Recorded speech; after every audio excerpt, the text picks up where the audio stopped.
সবাইকে আমার চ্যানেলে স্বাগত জানিয়ে আজকে একটা নতুন ভিডিও চালু করতে যাচ্ছি। আশা করি ভিডিওটা তোমাদের ভালো লাগবে। আজকের টপিক হলো লসাগু ও গসাগু। আজকে আমরা জানবো লসাগু গসাগুর সাধারণ কনসেপ্ট বা প্রথম ধারণা। তো কথা না বাড়িয়ে আজকে আমরা ভিডিওটা শুরু করছি। তো চলো, লসাগু আর গসাগু সম্বন্ধে আজকে আমরা জানি একটু। লসাগু এর পুরো নাম হলো লঘিষ্ঠ সাধারণ গুণিতক, আর গসাগুর পুরো নাম হলো গয়ে গরিষ্ঠ শয়ে সাধারণ গয়ে গুণনীয়ক।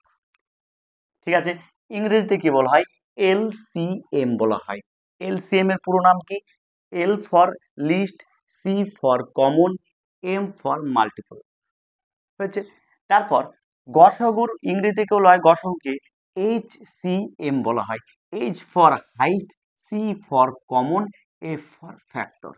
এর আবার আরেকটা নাম আছে, কি নাম আছে? GCD. G for greatest, C for common, D for divisor. ঠিক আছে, তা আমরা প্রথমে কি জানলাম? লসাগু এবং গসাগুর সম্পূর্ণ নাম কি সেটা বাংলাতেও জানলাম, ইংরেজি জানলাম। এখানে লক্ষ্য করার বিষয় গুণিতক আর গুণনীয়ক। লসাগু গসাগু জানতে গেলে আমাদের গুণিতক গুণনীয়ক জানতে হবে। যেমন একটা উদাহরণ দিই, উদাহরণ দিলে আমরা বুঝতে পারবো। 10 10 10কে আমরা কি কি ভাগ করতে পারবো। গুণিতক কি গুণনীয়ক কি সেটা একটু জানবো। দেখো, 10কে আমরা যদি ভাগ করি, 10কে কি কি সংখ্যা দিয়ে ভাগ করা যায়? যেমন 10কে 1 দিয়ে ভাগ করা যায়। একে একে 1, এই ডাইনে শূন্য উঠে গেল, তাহলে আমরা ভাগ করা গেল। 10কে আবার 10 দিয়েও ভাগ করা যায়, 10 একে 10। আর কি কি ভাগ করা যায়? 10কে কি কি সংখ্যা দিয়ে ভাগ করা যায়? 10কে আমরা 5 দিয়েও ভাগ করতে পারবো, 5 দুগুণে 10 হয়। আর কি সংখ্যা দিয়ে ভাগ করতে পারবো? 10কে আমরা 2 দিয়েও ভাগ করতে পারবো, 5 দুগুণে 10। তাহলে আমরা 10কে কোন কোন সংখ্যা দিয়ে ভাগ করলাম? 10কে আমরা 1 দিয়ে ভাগ করছি, 10 দিয়ে ভাগ করেছি, 5 দিয়ে ভাগ করেছি, 2 দিয়ে ভাগ করেছি। তাহলে গুণনীয়কের সংখ্যা কি বা গুণনীয়ক কাকে বলে? মনে রাখবো, যে সংখ্যা যে সংখ্যাকে অন্য অন্য যে সংখ্যা বলবো না, কোনো সংখ্যাকে অন্য কোনো সংখ্যা দিয়ে ভাগ করলে কোনো ভাগশেষ থাকে না। কোনো সংখ্যাকে যে কোনো সংখ্যা দিয়ে ভাগ করলে ভাগশেষ থাকে না, সেই সংখ্যাগুলা হলো গুণনীয়ক। যেমন 1, 10, 5, 2। 10-এর গুণনীয়ক তাহলে কি বলবো আমরা? 1, 10, 5, 2। এগুলা হলো 10-এর গুণনীয়ক। এবার আসবো আমরা গুণিতকের সম্বন্ধে আসবো। গুণিতক কোনগুলা বলবো? 10কে আবার নিচ্ছি আমরা, 10কে যদি 1 গুণ করি 10 একে 10 পাবো। 10কে যদি আমরা 2 দিয়ে গুণ করি 10 দুগুণে 20 পাবো। 10কে যদি 3 দিয়ে গুণ করি 3 10 এ 30 পাবো। ঠিক আছে, এবার মনে রাখবো আরো অন্যান্য সংখ্যা 3, 4, 5, 6, 7 একদম অসীম পর্যন্ত আমরা কি করতে পারি? গুণ করতে পারি। এবার একটা সংখ্যাকে কি করব? গুণ করে, যে কোনো সংখ্যা পূর্ণ সংখ্যাতে গুণ করে আমরা যে গুণফল গুলা পাবো সেগুলাই হবে তার গুণিতক। যেমন 10-এর গুণিতক কোনগুলাকে বলবো? 10, 10, 20, 30, 40, 50 একদম অসীম পর্যন্ত বলতে পারি। তাহলে আমাদের জানলাম গুণিতক কি, গুণনীয়ক কি জানলাম। এই গুণিতক গুণিতক নিয়ে আমরা পরে একটা ভিডিও বানাবো, অবশ্যই চ্যানেলে আপলোড করা থাকবে, তোমরা যে দেখবে আশা করি ভালো লাগবে। নেক্সট আমরা টপিকে চলে আসি। এই গুণিতক লসাগু আর গসাগু সম্বন্ধে আমাদের একটু আলোচনা করব। তো আসি আমরা দেখি প্রথমে লসাগু গসাগু সম্বন্ধে কি কি আমাদের জানা প্রয়োজন সেগুলো আমরা জানবো। ছোট্ট একটা উদাহরণ দিই লসাগু আর গসাগু নিয়ে, ছোট্ট একটা উদাহরণ দিই। যেমন উদাহরণ দিতে পারি আমরা 10, 20, 30। ঠিক আছে, এদের 10, 20, 30 এদের গসাগু কত আমরা বের করব। গসাগু কিভাবে বের করছি সেই প্রসেসটা পরে দেখাবো। আগে গসাগু লসাগু সম্বন্ধে একটু সাধারণ কনসেপ্ট নিই।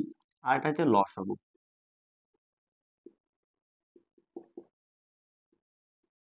দেখো, 10, 20 আর 30-এর গসাগু হয় 10, আর লসাগু হয় 60 পাবো। ঠিক আছে, আমরা লসাগু পেলে পাবো, সেটা কিভাবে পাবো পরের প্রসেসে পরের ধাপে দেখাবো। তো আমাদের একটু ভালো করে জানবো, আমাদের গসাগু পেলাম 10 আর লসাগু পেলাম আমরা কত? 60 পেলাম। এবার গয়ে আমরা কি শিখেছি? গয়ে গরিষ্ঠ। গরিষ্ঠ মানে হচ্ছে কি? বড়। আর লয়ে আমরা কি শিখেছি? এই ল মানে কি? ল মানে হচ্ছে লঘিষ্ঠ। আর লঘিষ্ঠ মানে হচ্ছে ছোট। কিন্তু আমরা লক্ষ্য করবো, দেখো কিন্তু আমরা লক্ষ্য করব, কিন্তু আমরা গসও করা পেলাম ছোট সংখ্যা, গরিষ্ঠ বড় হওয়ার দরকার ছিল পেলাম ছোট সংখ্যা, এখানে লঘিষ্ঠ মানে ছোট ছিল হওয়ার দরকার ছিল আমরা পেলাম বড় সংখ্যা। এখানে কনসেপ্ট আছে, এখানে বোঝার আছে, ভালো করে বুঝবো। দেখো এখানে বলেছে গরিষ্ঠ গয়ে গরিষ্ঠ শয়ে সাধারণ গুণনীয়, মানে এই 10টা কি হবে, সবচেয়ে বড় সংখ্যা হবে, যেটা 10, 20, 30 দিয়ে ভাগ করা যাবে। অন্যান্য আরো সংখ্যা থাকতে পারে পেছনে, আরো অন্য সংখ্যা থাকতে পারে অসীম পর্যন্ত, কিন্তু এই 10টাই হবে সবচেয়ে বড় সংখ্যা, যেটা 10, 20 আর 30 দিয়ে ভাগ করা যাবে। এবার লসউকে আমরা কি পেয়েছি, 60 পেয়েছি। কি পেয়েছি দেখো, আমাদের 10, 20, 30 সবচেয়ে বড় সংখ্যা হচ্ছে 30, লসউ কত বেরাবে, মনে রাখবা সবচেয়ে বড় সংখ্যা বা তার চেয়ে বড় বেরোবে সংখ্যা। এর 10, 20 আর 30 এর মধ্যে বড় কে, 30, তাহলে হতে পারে কি 30 বেরোবে, না 30 এর বড় বেরোবে। এই বড়টাই, এই সংখ্যাটাই হচ্ছে লঘিষ্ঠ। এরপরে আরো সংখ্যা থাকতে পারে, যেমন অন্যান্য সংখ্যা ধরতে পারি, কিন্তু এটাই হচ্ছে, এই 60টাই হচ্ছে এই তিনটে সবচেয়ে লসউ সবচেয়ে লঘিষ্ঠ সংখ্যা, যেটা হচ্ছে 60। আর গরিষ্ঠ সংখ্যা সবচেয়ে বড় সংখ্যা গসউ পাবো, সেটা হচ্ছে 10। তো আশা করি আমাদের লসাগু গসউ সম্বন্ধে আমরা বুঝতে পারলাম। নেক্সট আমরা যাব লসু গসু কিভাবে আমরা বের করব। লসু গসু নির্ণয় করার আমাদের কিছু নিয়ম আছে, সেগুলো একটু জানবো। লসু গসু সম্বন্ধে জানবো, বিশেষ করে গসাগু সাধারণ নিয়মগুলো জানি। গসাগু প্রথমে আমরা দুটি প্রসেসে বা দুটি নিয়মে দেখাবো। গসাগুর দুটি নিয়ম, যেমন 1 নম্বর নিয়ম কি দেখাবো, ভাগ পদ্ধতিতে গসাগু, আর দ্বিতীয় নিয়ম কি দেখাবো, লসাগুর মাধ্যমে আমরা গসাগু দেখাবো।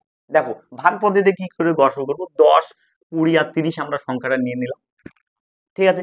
এবার দেখবো প্রথম দুটো সংখ্যার মধ্যে দুটি সংখ্যা, মিনিমাম দুটি সংখ্যার গসাগু হয়, ম্যাক্সিমাম সীমাহীন, মানে অসীম পর্যন্ত হতে পারে। দুটি সংখ্যার মধ্যে দেখবো বড়কে 20, তাহলে 20টা হবে মাঝে, অর্থাৎ 20টা হবে ভাজ্য, আর ছোটকে 10, 10টা হবে ভাজক। এবার আমরা সাধারণ ভাগ করার মতো ভাগ করব, 10 দুগুণে 20, তাহলে আমরা এখানে বাম দিকে কত আছে, 10 পেলাম, যেটা এটা কি বলে, 10টা কি ভাজক, এখানে ভাগ করার ক্ষেত্রে এটা কি 10টা ভাজক, এই 10টাই হবে আমাদের গসাগু। এবার যদি দুটি সংখ্যা থাকতো, তার এই 10 আর 20 গসাগু কত হলো 10, কিন্তু আরেকটা সংখ্যা আমাদের আছে 10 আর 30। এবার কি করতে হবে, এই 10 দিয়ে এই 30-এর, 10 আর 30-এর আবার গসাগু বের করতে হবে। 3 10 কত হয় 30, আবার শেষে পড়ে থাকলো কত 10, তাহলে ভাজক যেটা শেষে ভাজক যেটা হয় সেটাই হয় গসাগু। গসাগু কত পেলাম আমরা 10 পেলাম, ঠিক আছে।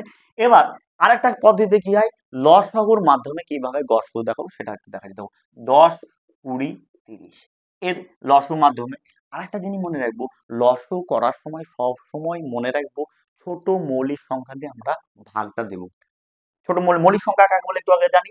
মৌলিক সংখ্যা হচ্ছে, মৌলিক সংখ্যা সেইগুলাই যেগুলো এক এবং সেই সংখ্যা দিয়ে ভাগ করা যায়, অন্য সংখ্যা দিয়ে ভাগ করা যায় না। যেমন উদাহরণ দিই, 2, 3, 5, 7, 11, 13, আরো যাবতীয় সংখ্যা আছে। এইসব সংখ্যাগুলা কি হলো, এগুলো 2, যেমন একটা উদাহরণ দিই তাহলে আমরা বুঝতে পারবো আরো ভালো। 2 কে 2 দিয়ে ভাগ করা যাবে, 2 একে 2, আর 2 কে 1 দিয়ে ভাগ করা যায়, 2 একে 2, আর 2 কে অন্য সংখ্যা দিয়ে ভাগ করা যায় না। তাহলে কি বলতে পারি, 2 হচ্ছে মৌলিক সংখ্যা। সংজ্ঞাটা ওইটাই, কি বললাম, যেসব সংখ্যাগুলো এক এবং সেই সংখ্যা দিয়ে ভাগ করা, যে সংখ্যা এক এবং সেই সংখ্যা দিয়ে ভাগ করা যায়, অন্য সংখ্যা দিয়ে ভাগ যায় না, সেই সব সংখ্যাগুলো হচ্ছে মৌলিক সংখ্যা। 2, 3, 5, 7, 11, 13 ক্ষেত্রে সেম একই ব্যাপার, ঠিক আছে। তাহলে এগুলো সব মৌলিক সংখ্যা। আমরা লসাগু সরি লসাগুর ক্ষেত্রে আমরা কি করব, মনে রাখবো সবচেয়ে ছোট্ট মৌলিক সংখ্যা দিয়ে আমরা লসাগু করব। প্রথমে 2 দিয়ে দেবো, 5 দুগুণে 10, 10 দুগুণে 20, 3 15 দুগুণে 30, আবার কত দেবো এখানে দেখবা 5 দিয়ে দেবো, 5, 5 একে 5, 5 দুগুণে 10, 3 5 15। সাধারণত আমরা এই লসাগু আমরা জানি। এবার মনে রাখবো ভাগ পদ্ধতি গসাগু করার নিয়ম কি, দেখবো পাশে যেগুলো পড়তে হবে, নিচে না, পাশে যেগুলা পড়ে থাকবে, পাশে যে সংখ্যাগুলো পড়ে দেবে সেটাই হয় গসাগু। কত আছে, 2 আর 5 পড়েছে, এদের কি করব আমরা গুণ করব, তাহলে কত হবে 10। তাহলে দেখো আমাদের ভাগ পদ্ধতিতেও 10 বের হলো, আমাদের লসাগুর মাধ্যমে কি বের হলো, 10 বের হলো, ঠিক আছে। এই দুটো পদ্ধতিতে লসাগু করার তো নিয়ম জানি আমরা, এটাই হচ্ছে সেম লসাগু। এটা যদি আমরা সবগুলা গুণ করে দিই, 2 5, 2 5, 1 2 3, এগুলা 2 5, তারপর এই এই দুইটা দেবো আমরা, তিনটা নেব, আমরা এই একটা লিখবো না, এক যা দিয়ে গুণ করি আমরা সেটাই পাই। তাহলে 5 দুগুণে 10, 10 দুগুণে 20, 3 20 60। দেখো আমরা কি পেয়েছি, আমরা এর আগে আমরা লসাগু কত পেয়েছিলাম, আমাদের 60, যেটা আমরা বার করে নিয়ে আগে দেখেছিলাম, এবং আমরা বার করে দেখিয়ে দিলাম, ঠিক আছে। এবার আমরা আর একটা পদ্ধতিতে আর এক রকম ভাবে কি করা যায়, লসও গসও নির্ণয় করা যায়। যেমন একটা উদাহরণ দিই, দুটি সংখ্যাতে উদাহরণ দিই, 10 আর 20। দেখো 10কে ভাঙলে হয় 5 দুগুণে 10 হয়, 20কে ভাঙলে হয় দেখো 2 দুগুণে 4, 4 5 20 হয়। এদের গসও কত হবে আর লসও কত হবে আমরা এভাবেও ভেঙে দেখতে পারি। দেখো তো গসগু সমান কত হবে আর লসগু কত হবে সেটা আমরা বের করব। দেখো এখানে দেখো, এখানে প্রথম রাশি বা প্রথম পদ বলতে পারি 10, এখানে দ্বিতীয় রাশি বা দ্বিতীয় পদ বলতে পারি 20, আরো পদ থাকতে পারে, সমস্যা নাই। এরকম একই প্রসেস, একই নিয়ম। প্রথম দুটো পদ আছে তাহলে দুটো পদের মধ্যে দেখবো, দেখো এখানে 2 আছে, এখানে একখানা 2 আছে, তাহলে একটা 2 লিখবো। দেখো মিল কোথা আছে, আমাদের যখন আমাদের লসগু গসও করেছি তখন এদের সম্পূর্ণ নাম বলার সময় আমরা সি ফর কমন এসেছে, সি ফর কমন, কমন মানে হচ্ছে সাধারণ বা একই। তো এখানে কমন কোনটা, এই 2, এই 2 কমন একটা নেবো, এখানে 5 আছে, এখানে 5 আছে, তাহলে 5 নেবো, তাহলে 5 দুগুণে কত হলো 10। দেখো আগেও আমাদের ভাগ পদ্ধতিতে বলো, লসগুর মাধ্যমে বলো, দেখো আমাদের গসগু 10 বের হয়েছিল, এখনো 10 বের হয়েছে। নেক্সট আমরা যাবো লসগু কিভাবে বের করবো। দেখো এখানে কত আছে, এখানে দেখবো একটু ভালো করে দেখবো, এখানে কত আছে আমাদের 5 আছে, এখানে 5 আছে, 5 নেব, এখানে 2 একটা আছে, এখানে দুটো আছে, এবার কতটা নেব, এখানে নেব লসগু ক্ষেত্রে মনে রাখবো দুটো নেব। নিয়ম কি স্যার একটু মনে রাখবো, নিয়ম হচ্ছে এটাই, লসগু গসগু ক্ষেত্রে নিয়ম হচ্ছে যেগুলা মিলবে সেগুলো নেবো। যেমন কি 2 এখানে আবার মিল আছে, দেখো এখানে 2 আছে, একটা আছে, এখানে দুটো আছে, স্যার কটা নেব, দেখবো সবচেয়ে কম সেটাকে নেবো, একটা 2, এখানে দুটো 2, কম করা আছে একটা, তাহলে আমরা একটা 2 নেবো। লসগুর ক্ষেত্রে সেম উল্টো, এখানে একটা, এখানে একটা 2 আছে, এখানে দুটো 2 আছে, সবচেয়ে বেশিটাকে আমরা নেব, দুটো 2 নেবো, তাহলে দেখো 2 দুগুণে 4, 4 5 20 আমাদের কি হবে লসগু বের হবে।